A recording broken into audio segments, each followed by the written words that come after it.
This morning, we're getting you all the latest updates on the coronavirus outbreak that you need to know. Let's start off by taking a look at the latest numbers from the Health Ministry. So the confirmed cases nationwide stands now at 6,73,165. The death toll also has gone up now. It stands at 19,268. Let's get you also the data of the worst affected states. Maharashtra has the most number of cases with in fact 2,64 cases being reported in the state. You also got the death toll slowly climbing up. It's now at 8,671. Let's get you the latest numbers from Tamil Nadu, where the number of cases has crossed the 1 lakh mark. It stands at 1,07,001 with the death toll of 1,450. Over to the national capital, Delhi, where the number of cases stands at 97,200 and the death toll at 3,004.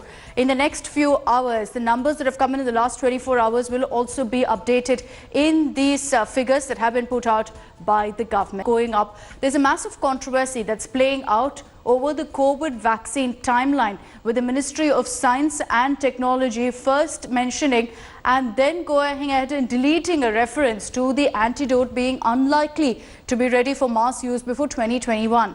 Now, the press release stated that 11 out of 140 vaccine candidates have entered human trials across the world, and that none of these vaccines are likely to be ready for mass use before 2021. Moments later, the line reading none of these vaccines is unlikely to be ready for mass use before 2021 was dropped. This comes on the back of ICMR setting August 15 deadline for, in fact, the launch of the indigenously developed Covaxin. Public health experts have, however, raised safety concerns over ICMR's sudden push to fast-track vaccine development.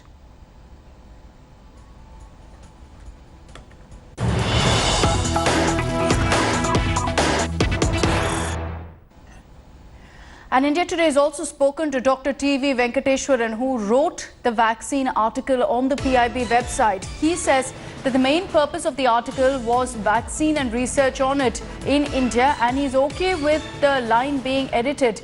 He further adds, and I quote, "Maybe the PIB thought, why should we mention a firm date as trials are still underway?"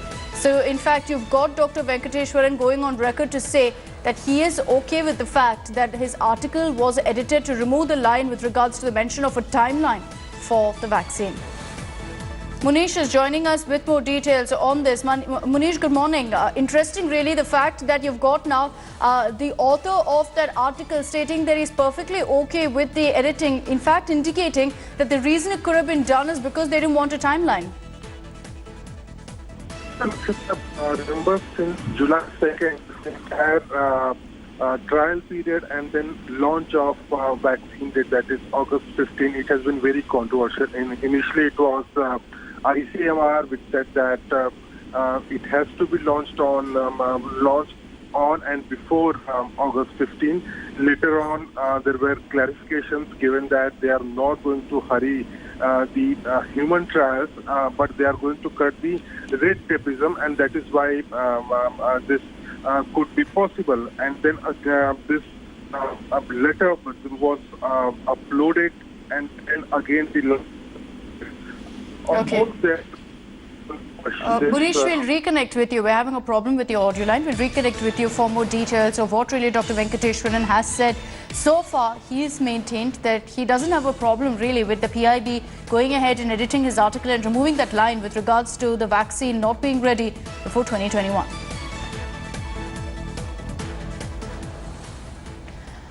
And days after India Today's report on how the centre's mission ventilators missed the deadline, the Congress has launched a scathing attack on the Modi government over the PM Cares Fund as well as the delay in supply of ventilators for coronavirus patients. Congress has asked a series of questions to the Modi government. Congress has asked whether 50,000 ventilators include the earlier order of 40,000 ventilators by the government.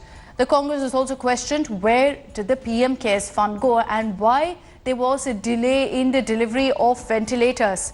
Congress has also questioned when ventilator cost was capped at 1.5 lakh rupees per ventilator. Why did the centre go ahead and allocate 4 lakh rupees? Now, the opposition, clearly going after the government on this issue, has also accused them of compromising on the health of patients.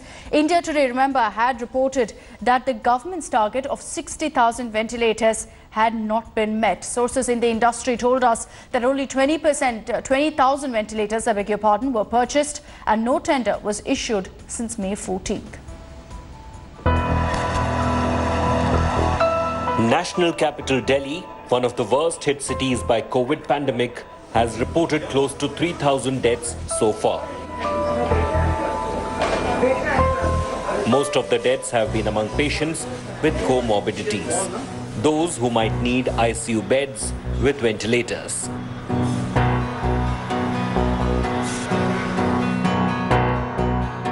On Saturday, more than half of ICU beds with ventilators were occupied. In Mumbai, situation is even worse. Only 60 are available.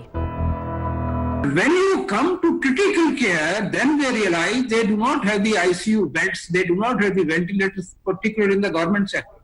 So now they have requisitioned the private hospital, but even that, if you finding short, you don't get a single critical care bed today in the private hospital of Delhi. In the month of May, 2,000 crore rupees were earmarked from PM CARES Fund for the purchase of Made in India ventilators. The government assured 60,000 ventilators by the end of June.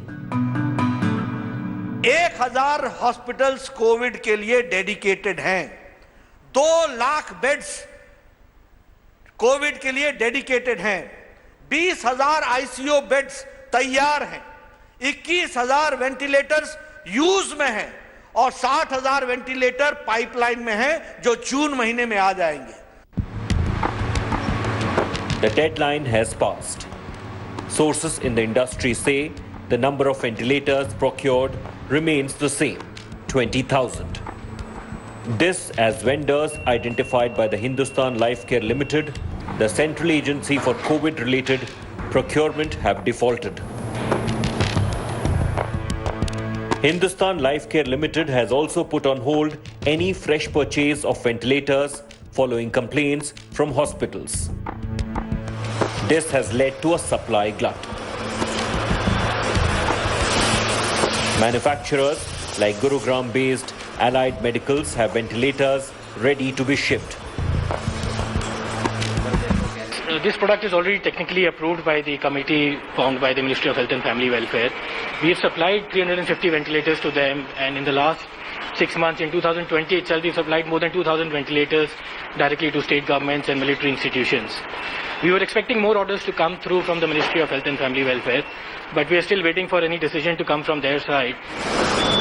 Upbeat initially over the Make in India push for ventilators, many manufacturers are now disillusioned.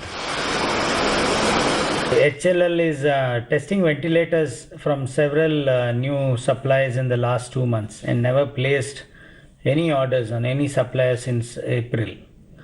Now, ECL Hyderabad, a public sector company under the Department of Atomic Energy, Government of India, has also demonstrated and completed the tests for a advanced ICU ventilator CV200, and they are also waiting for orders just like Mahindra's.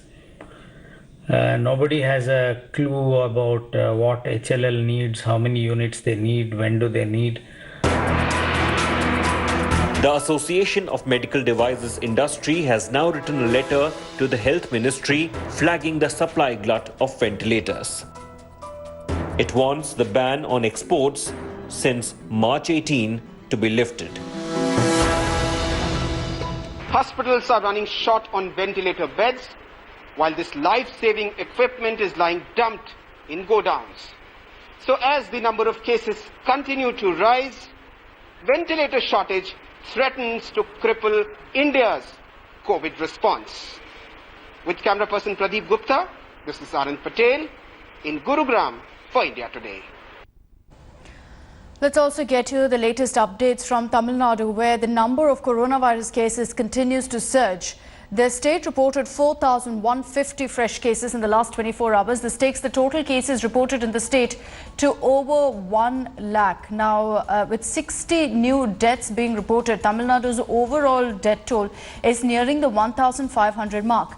Chennai, meanwhile, reported 1,713 cases and 21 deaths in 24 hours. So it looks like the number of cases is slowly coming down in Chennai. Curbs have been eased in the capital city after 12 days of strict lockdown. Certain businesses will gradually open from today. Hotels will now be allowed to operate between 6 a.m. to 9 p.m. but only takeaway is permitted. Grocery and vegetable shops have started operation between 6 a.m. to 6 p.m.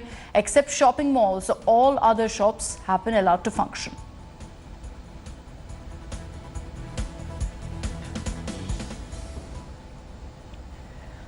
The number of cases in Karnataka is also very worrying now, and a doctor in Bengaluru's HBS hospital has made a rather emotional appeal in a video urging fellow doctors to join him in fighting coronavirus. Dr. Taha Mateen has in fact cited lack of doctors in his hospital, which has severely affected the hospital's fight against COVID-19. Dr. Mateen's video comes in the wake of an exponential rise in cases in Karnataka. On Sunday, Karnataka witnessed a spike of 1,952 cases. 37 lives have been lost due to the contagious virus in a single day in the state. It's been a virtual bloodbath. I came this morning at 7:30 and it's like 12 o'clock in the midnight right now. Patients are continuously calling me because their fathers are breathless, their daughters are breathless, their brothers are breathless, and they cannot find a room in Bangalore. And at this time, you see me, there's one Mr. Shiva here, there's me, and there's no other doctor willing to come and work in this hospital at this point of time. I have beds, I have oxygen beds, I have ventilators, I have everything. Look at all the equipment that we have. I have another 30 beds like this, but I don't have doctors working here. I find them all on WhatsApp. I need 6 hours of your time a day. Please, this is my fervent request. This is the time to show that we care. And Umar, a coordinator with Mercy Mission, tells India Today that the exponential rise in the number of COVID-19 cases has led to many hypoxia patients going from hospital to hospital in search of beds. There is a huge shortage of medical staff in Bangalore right now at this time. One is, of course, even in HBS hospital, we are facing a severe crisis of staff. Several of the nurses, in the hospital and the doctors, and not everybody is very comfortable, fighting in the frontline cases.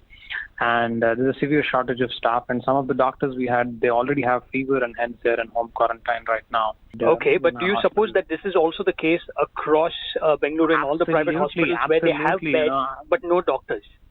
This can also be the scenario in several private hospitals, which I'm quite sure that they will have capacity to scale up, but unfortunately they don't have enough staff, enough doctors, enough nurses who are willing to work in the front line, and provide their services at this point of time. Meanwhile, protests by Karnataka resident doctors in Davangere has been on for the last 1 month. While the government has put the onus on JJM Medical College to pay the stipend, the doctors continue to pull up the BS by government. So whose responsibility really is it to pay these doctors?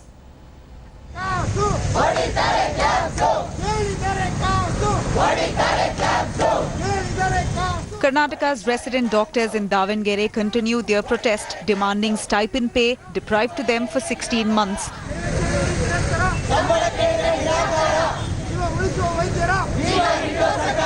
The big question now, who must pay these junior doctors? Is it the Karnataka government's responsibility, or should the management of JJM Medical College pay up?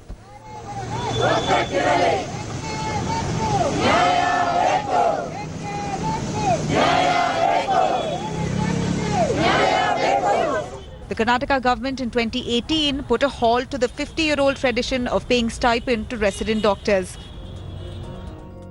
While government put onus on JJM Medical College to pay up, junior doctors continue to pull up the government for it. Explaining the rationale behind government's responsibility to pay them stipend, junior doctors clarify that though they belong to a private institute, they cater to needs of the district government hospital, CGHS, in Davangere. We are asking, what about the odd number of PGs, around 100, and interns, around 100, who are working in these government hospitals? Who is supposed to pay them? Can the government run a 900-bedded hospital with just 32 paid doctors? No. So we are asking only what we deserve. We demand that any meeting which is going to be held from here on out, that we are invited and we have a say in the decision-making process. We have already submitted a list of demands to the management as well as the government, and we request that every single demand be met, and even if a single demand is not met, we will not withdraw a strike as we were not involved in the decision-making process. In fact, people from surrounding districts of Chitradurga and Haveri too get treated at the Chigateri Government District Hospital due to lack of super speciality services in their neighborhood. The burden of a huge population needing health care during this pandemic lies on the shoulders of these junior doctors. COVID-19 cases are also seeing a sharp rise in Karnataka. Now is the time we need our doctors the most. Is it too much to ask the government to speed up the process and give these doctors their right? Nabila Jamal for India Today. The state of Karnataka was also under complete lockdown on Sunday, in line with the recent state government's decision to have full lockdown on every Sunday. Only essential activities were allowed, while movement of people for regular work was prohibited. Deserted roads, no vehicular movement, shops closed. This is how Bangalore looked as Karnataka went under complete lockdown on Sunday. The BSY government opted for Sunday shutdown as COVID cases showed a spike. The state will close down on all Sundays till 2nd of next month. In the Sunday shutdown, only essential activities are permitted. Marriage functions already fixed are also being allowed. Movement of people for regular work remains prohibited. You do not see police as such outside because they are trying to take care of themselves also. In fact, in my background is the BBMP or the Bruhat Bengaluru Mahanagara Palike headquarters. No one is out here except for a few officials. Now, what the police have actually asked is this: people should stay inside. The government wants people all inside in order to break the chain. While restrictions were largely adhered to, some were seen venturing out, violating the curbs. While in Bangalore, people were seen walking and cycling early in the morning. In Shivamoga, vehicles were seen plying on roads. I think the government of Karnataka needs to take more aggressive steps and, call for a complete lockdown for at least a month or so. I personally feel it's a good decision by the government because of the economical conditions and SLC examination in Karnataka. The lockdown was lifted. I think by this Sunday lockdown, it will avoid the unnecessary gatherings. Cops were deployed at several places to keep a check on unnecessary movement of people and vehicles. With Nolan Pinto in Bangalore, Bureau Report, India Today. Welcome back. Well, after a shutdown of more than 100 days, all Archaeological Survey of India protected monuments will open from today. This comes just weeks after the Culture Ministry opened 820 out of the over 3,500 ASI maintained monuments where religious events take place. According to the SOPs issued by the government, entry tickets will only be sold online through the ASI website. Additionally, face masks, social distancing and other precautionary measures will be in place to avoid COVID spread. ASI has maintained that no more than 2,000 visitors would be allowed entry into any monuments in a day. However, in the wake of the COVID-19 situation in Agra, historical monuments like the Taj Mahal and the Agra Fort will remain shut. The lavish five-star hotels in Jaipur are finding new ways to really sustain business during the COVID pandemic. With guests staying away, some of the top five-star hotels in the Pink City are now delivering food at discounted rates.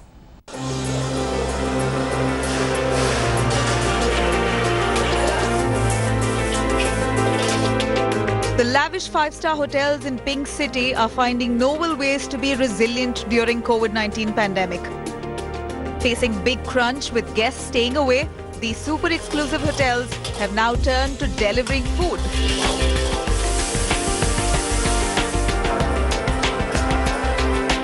Enabling a sampling of their famous fare from safety of home by connoisseurs. The renowned Holiday Inn Hotel has opened up its much-loved Chinese restaurant, delivering some lip-smacking authentic cuisine at a discounted price. It earlier started door-to-door laundry service as well. See, we have done a couple of innovations to have a business and keep the team motivated during this such time, lockdown time specifically. So we have started doing the home deliveries and the food deliveries and the laundry deliveries also amongst the local crowd in Jaipur. Clark's Amer Hotel, one of the oldest 5-star properties in Jaipur, is also delivering food to its customers. Food is sent in a chauffeur-driven vehicle along with a chef so that customers can get to have piping hot food restaurant style. The staff at these hotels follow all safety norms like using masks, hand gloves and temperature check. What we have done is we have started doing home deliveries, and as you know, we have our signature restaurant Zolo Crust, which we are now delivering food from them into the city, and we are sending our own vehicle with a chef to deliver the food, and we are following all FSSAI standards. We are doing that. During this corona pandemic, when there is widespread fear amongst people, perhaps it was a matter of time for 5-star hotels to come up with innovations such as home delivery of food and laundry services so as to reach out to the people. And all of this is being done at a nominal pricing so that the customer is not convenienced and the hotels can also ensure that their finances can be taken care of. With Nikhil Sharma, Devankur Vadhavan in Jaipur, India Today. With that, we're slipping into a short break here on First Up. This morning, for all the top headlines that we're tracking, you can log on to our website, indiatoday.in. You can also download the India Today app to stay informed. Thanks very much for watching and have a great day. Hello everyone, this is Rahul Kamal here. Hope you enjoyed this video. For the latest news and analysis, like and subscribe the India Today YouTube channel and don't forget to press the bell icon to stay updated.